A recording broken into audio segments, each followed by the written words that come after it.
परीशे का बाप अपने घर आकर रोमैसा को कहता है कि मुझे कल परीशे के लिए रिश्ता देखने जाना है, तुम मेरे कपड़े इस्त्री कर देना। ये सुनकर रोमैसा हैरान होती है और कहती है कि आप लोग रिश्ता तय करने जा रहे हैं, कौन है वो लड़का? जिस पर आलिम कहता है कि परीशे के बॉस का बेटा बारी, उसने परीशे से शादी करने का इजहार किया है और अम्मा जान को वो लोग बहुत पसंद आए हैं, इसीलिए हम उनके घर को देखने जा रहे हैं। ये सुनकर रोमैसा बहुत ज्यादा गुस्से में आती है क्योंकि वो कभी भी जुबैदा की बेटियों को इतने अच्छे घरों में रिश्ता करते हुए नहीं देख सकती। इसीलिए वो आलिम साहब को भड़काती है और कहती है कि मैं आपको कहती थी ना कि परीशे और उस लड़के का कोई ना कोई चक्कर चल रहा है। अरे ये चक्कर तो अलीज़े की शादी से भी पहले का है और आपने मेरी बात नहीं मानी। ये तो साफ साफ आपकी तरबियत पर धब्बा है कि आपकी बच्ची खुद लड़का पसंद कर ले और लव मैरिज कर रही है।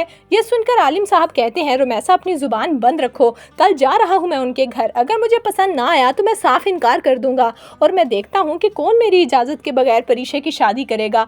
अगले दिन जब आलिम साहब अपनी माँ और जुबैदा के साथ बारी के घर पहुँचते हैं तो आलिम साहब बारी का इतना बड़ा घर देख कर हैरान होते हैं और सोचते हैं कि ये तो बहुत अच्छा मकान है, परीशे की तो बहुत अच्छी किस्मत है। बारी की बहन मिनाल सबको रिसीव करती है और शायान साहब भी अपने बेटे की खातिर सबसे बहुत अच्छे तरीके से मिलते हैं।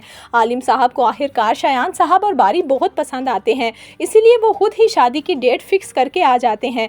घर आने पर आलिम साहब अपनी माँ को कहते हैं, अम्मा मैं तो सोच भी नहीं सकता था कि मेरी बेटी के लिए इतना अच्छा रिश्ता आएगा, मुझे वो लोग बहुत अच्छे लगे हैं। बारी भी बहुत सुलझा हुआ बच्चा है। जिस पर आलिम साहब की माँ कहती है कि मेरी परीशा बहुत नसीबों वाली है, मुझे यकीन था कि उसके लिए कोई ऐसा ही अच्छा रिश्ता आएगा।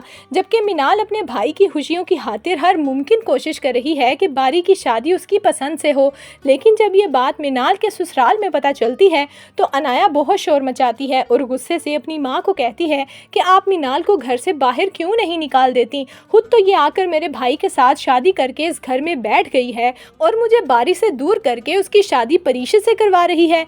जबकि दूसरी तरफ अलीज़े की सास और रमशा किसी भी तरह सुकून नहीं लेने दे रही।